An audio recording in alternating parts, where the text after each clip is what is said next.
I would really like a style makeover. Yeah, this is how I feel right now. Even got the cerulean sweater. So you dress purely for comfort and stain resistance? Well, I think that depends on what you're... No.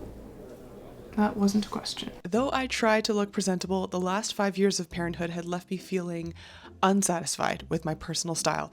Maybe I can make, thrift, or buy my way there, but it's like I've lost trust with my shopping instincts. I can't tell what I should prioritize. Even browsing sewing patterns and fabric takes forever, and then I ultimately buy nothing because I'm so indecisive. So I got 3 very different stylists to give me a makeover, and maybe I can once again enjoy my wardrobe, achieve thrift clarity, and no longer be so indecisive about what I want to sew. I'd love to know. Does anyone relate to how I'm feeling? Here we go. It is stylist number 1. Hey, Wendy. Hi. Okay, this is Kate, also known as Read Write Thrift on Instagram. She's an academic, influencer, and digital personal stylist, and she offers a one-time lookbook service through an app called Index. People use it to document their wardrobe, plan outfits, track cost per wear, and get styled by experts like Kate virtually. She's going to curate from my closet and recommend purchases that would complete my wardrobe, but in order for her to do that, I need some photos. Welcome to the closet. This here is me, although realistically, I just opened this one. That's all my everyday clothes. This one tends to be where I put dresses, swimwear. I also put away summer stuff. I got a good inner layer going on so I can change outfits really quick. Let's take some pictures.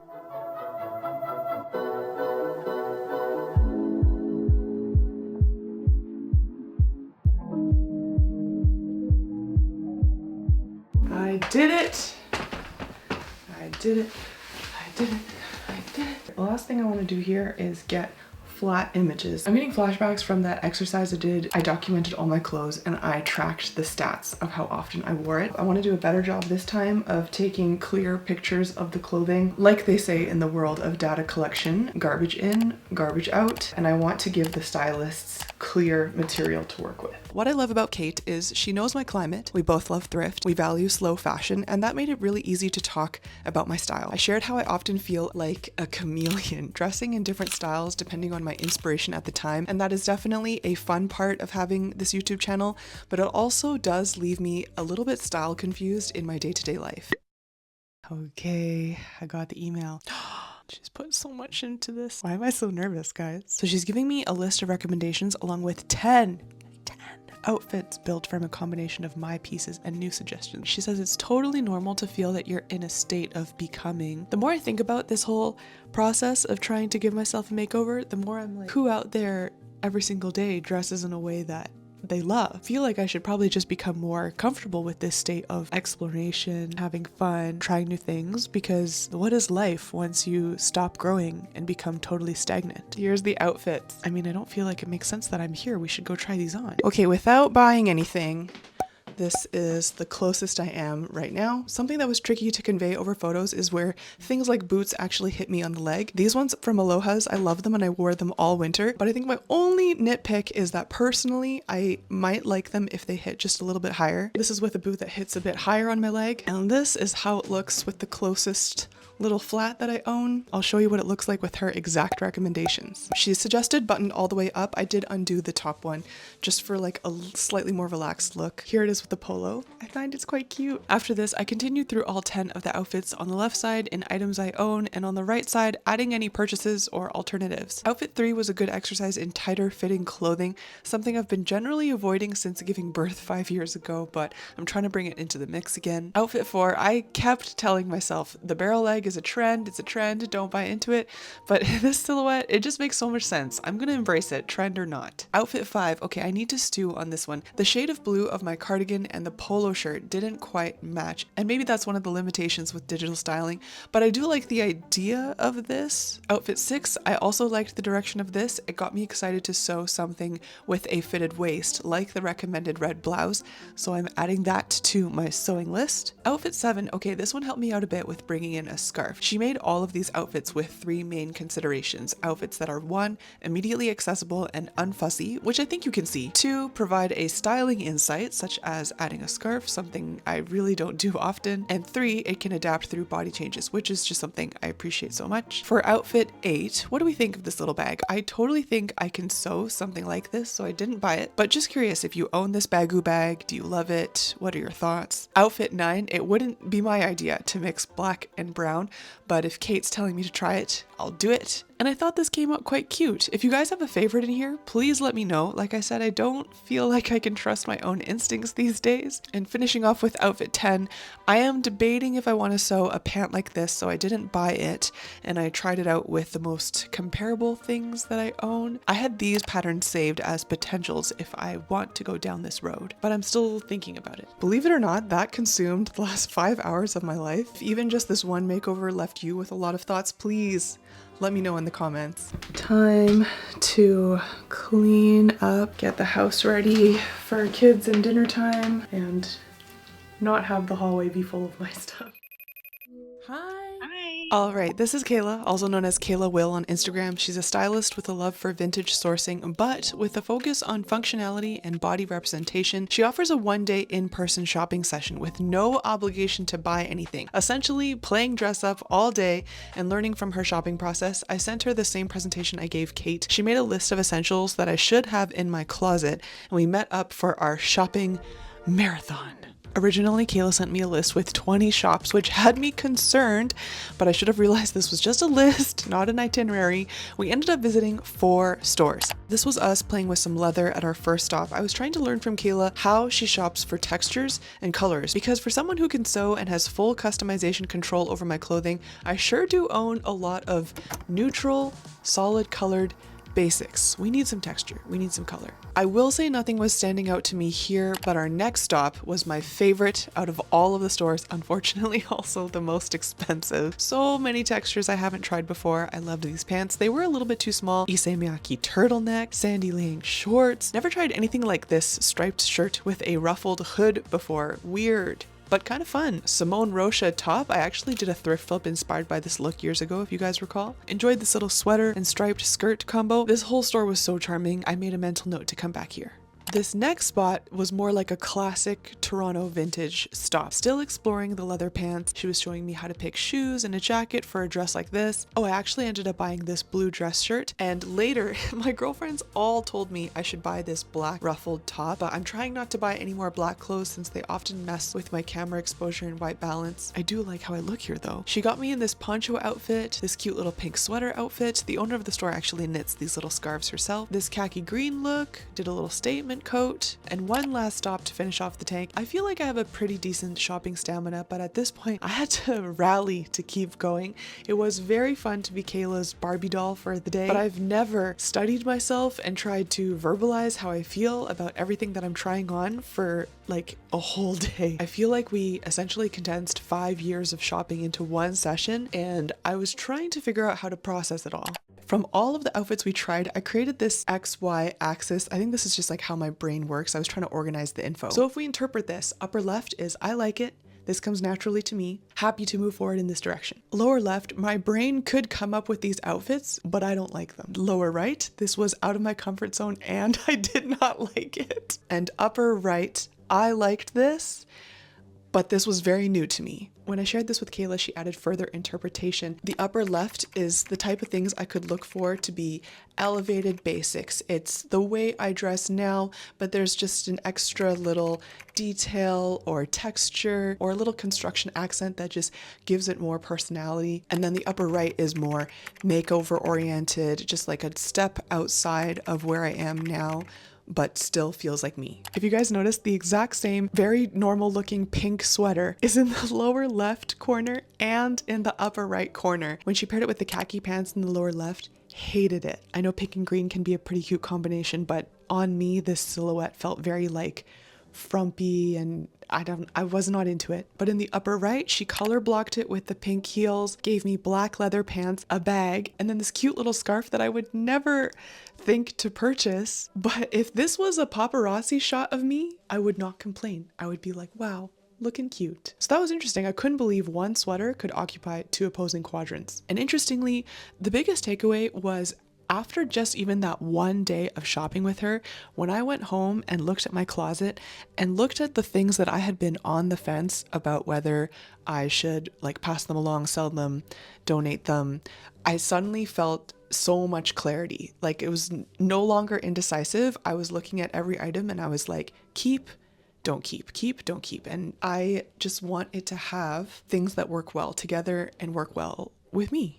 Hello. It's been a few months and I've been trying to prioritize the things Kayla mentioned in the final deck she sent me. Texture, playfulness, unique design elements. Here is everything new to my wardrobe since this makeover with Kayla. It looks like a lot. Some of these items are gifted by brands. Most of these, almost all of them, secondhand. And you can probably see a lot of it too is in response to a very hot summer. But I think you can see I really did try to stick to texture. I'm graying out the things that I feel like didn't really meet that standard. Playfulness. Some of these genuinely bring me such a pep in the step when I wear them. And unique design. This one is the most enjoyable feature for me to look for as someone who sews. Of course, the definition of unique is pretty subjective, but the items that are in color here, every time I wear them, someone will mention to me that they like it because it's unique or they haven't seen it before. And color profile. I've never done like a color analysis. I don't even know if I 100% believe in color analysis. Missing a little bit in that zesty green zone or orange, guys.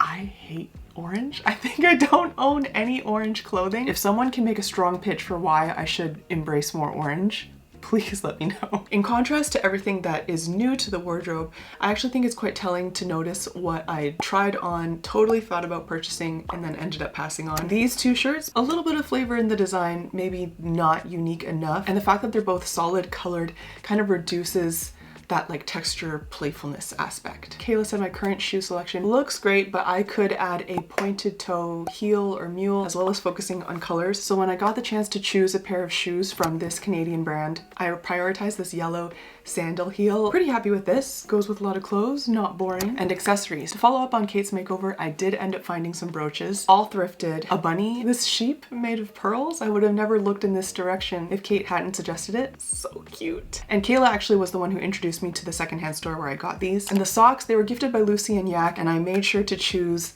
a fun color. No more plain white crew socks. I got enough of those. That was a lot of flat images of clothing. I do have some outfits to show you. Keep in mind, Kayla did not tell me to put these specific things together. This is just a sample of what I've taken away from my time with her. First up is the purple turtleneck. This outfit makes me feel like a little artist in the studio. The turtleneck has these really nice fringe details that give it a little more character. And this felted wool vest has so much texture, playfulness. There are areas where I don't feel like it fits me perfectly, might address that in a future video. This one is way more appropriate for summertime. I love the striped tank top I got from a Canadian designer, Eliza Faulkner. Shirt is thrifted, skirt is consignment, and normally I might have been indecisive about this skirt, but because the grommets really hit the texture point and it's actually a skirt, this felt like it was going to last a long time in my wardrobe. This bubble skirt has been a fun one in the mix. Never seen a long bubble skirt before. It's made with a ripstop-like material, so it gives it this gorpy, sporty quality while also being playful, and this is an example of how I've been styling that gauzy blue scarf. Also goes pretty well over jeans to just add a nice textural element. This one is me playing around with brooches. This metallic tank top really caught my eye because it's got this duotone quality, fun little double strap detail, and with all the bending down and standing up of parenthood, I think I neglected looking at skirts for a while, but this one hit all the marks for texture, color, playfulness, while also being old enough to be a little timeless. This is my hot weather outfit. Last but not least, this is Liam, also known as Liam Got Mail on Instagram. He is a stylist among many other creative disciplines who describes his own style as preppy, Americana, mixed with some 80s. He's also a friend, so I trusted him to thrift or shop 2 entirely new outfits for me. It was up to me which of these items I decided to keep, but we both agreed to scrap this last look. The beigey neutrals, it just wasn't hitting quite right. Here I'm putting everything on again because the first time I didn't have a proper mirror and I just wanted to see how it all felt before deciding what to keep. He built this one around these black pants. Then he wanted this one turtleneck that I own. And I want to stop here and say this is an example of how I would put together an outfit. There's a top, there's a bottom, I'm fully clothed, comfortable, flexible. The next piece is where we step out of my usual. This jacket is so interesting. It's like a little bit baseball, a little bit of like a bomber jacket as well. And this is the other style choice I wouldn't see. Green shoes to go with the green accents in the turtleneck. Let me get the accessories. And there we have it. Of the two outfits he planned, he said this one had more of a Japanese street style look, which I can definitely see. The pants are so fun. I can wear them in the summertime. And the jacket, let me know what you guys think. This one started with these barrel jeans, different from the one Kate recommended, and a dress shirt. He said he wanted one that was light blue with thin white stripes, and this one is interesting because it also has a little green stripe. Again, this top is covered, bottom is covered, is exactly a combination that I would wear right now. So here's where a little more Liam is showing. He wanted to do a collar on collar styling, complementing the light blue with the light blue, and to go with the red. I used to actually wear a tie as part of my high school band uniform, and I was also the one who would help other people tie up their ties on the bus on the way to some recital, have my knee popped up on the bus pretending that it's a neck and handing off tied ties to people. But I have since completely gone out of practice, so I did get Liam to tie this one. Okay, fold up the sleeves. To be practical, we saved some money by sticking to my shoes, so he had it with the platform loafers, and he was okay with my yellow socks. I knew he was going to do this. Brought out the cap. I never know with the caps if I'm supposed to put my hair behind the ear or in front of the ear, and a bag. This is one of mine. I sometimes wear it crossbody, but it also has the top handle. There is a more tomboy, preppy side of me that actually loves this outfit so much. I wouldn't say I'm a hat person. Most of the time when I'm wearing a hat, it's because I really don't like my hair that day. Yeah, this is how it looks without the hat. I really like the fit and color of the dress shirt. I think I'm gonna keep that. The jeans, trying to figure out if they're too redundant from the jeans recommended by Kate. These are Levi's, and the denim is a bit thicker and more sturdy. These feel more durable and hardworking, whereas the ones that Kate recommended, it's a softer denim, very comfortable, pretty relaxing. The vest, let me know what you guys think. I want to show you one more outfit. Where is that vest? Liam had two backup outfits, and I want to show you one of them. This little vest, my only complaint is that it's polyester, and when it comes to the knit sweatery polyesters, temperature regulation is total chaos. That, and it's hard to say how well it's gonna last as it goes through wear and tear and subsequent washing. It just doesn't age the way wool, cashmere, those natural sweatery yarns do. He had a yellow tie, but chose this scarf out of what I owned. Okay, got that tucked in. Added a little sweater over the shoulder. Back with the cap. And now that I'm seeing all this together, I feel like I should wear it with these shoes. I'm gonna show this to Liam and ask if he feels like I made the right choice. Oh, and I think I should do up the sleeves again. Yeah. All right, a little less color flavor with this one, but I liked this one enough to also show it to you. Okay, I am hot. I'm gonna have to figure out a summer version of this because this is not summer. I can't just be wearing tank tops and shorts every day. Okay, there is one goal that I mentioned at the beginning of this video that I haven't yet touched on. But first, let's recap the before, me trying to just be relatively coordinated and having the top and bottom covered. This is a sample of what I wear the most. And looking at this, I feel like her impact was much stronger in my everyday wear department. Going to the mall, dropping off the kids, I loved the barrel leg jeans that she recommended. Been wearing those a ton. And here's what I was wearing that was inspired by Kayla. You can see how something about her makeover really brought out the artsy, colorful, playful world in me. I basically try to make sure there's some kind of texture to my outfit every single day. I've always loved color, but maybe I just feel a bit scared of it too. And after Liam, the price tag ended up being $300 to $400 worth of items kept. His preppier style is a little trickier to carry into the summertime, but thanks to him, I have had a lot of collared shirts and vests in my rotation. I've been keeping my eye out for more vests that could fit into this mix. Keeping these outcomes and price points in mind, let me know which one you feel like would make the most sense for you. Something not quite captured in this video was how immediate I got to enjoy the fruit of the makeover. Liam's, it's like instantly you've got a fresh new outfit, you can wear it out that day. Kate's needed a little bit of time to buy, make, or thrift the things that she was recommending. And then Kaylah's, as you guys saw, I took what she gave me and just applied it every time I happened to go out thrifting. But the whole thing was more like trying to train my brain to notice details that I've been missing that contribute to me feeling like my outfits are not the way that I want them to be. Now for the final goal, I wanted to become more decisive when I'm shopping for fabrics, shopping for sewing projects, and I think I got there. I had a long list of sewing patterns that I was thinking of doing, but I was able to prioritize 2 that I want to purchase. I also now find it way easier to shop for fabrics for me. I just ordered these ones online. I'm gonna sew these up. You'll see that in a future video. I also prioritized fixing this black lace dress that has been in my to fix pile for a long time. If you guys remember, it used to have white ribbons across the chest. I was never totally happy with those ribbons. Sometimes I felt like they looked cheap, so I did replace it with some very classic little fabric covered buttons. There are things that I want to clean out from my closet, but I will wait until winter to really feel it out. Let me know if you want to see how that goes. Thank you, Kate, Kayla, Liam, for your time, energy, expertise. I've put all the photos, more thoughts in a Substack post if you want to check it out. If you subscribe on Substack, they'll land straight in your email inbox. Thanks for watching. See you guys in the next video. Bye-bye.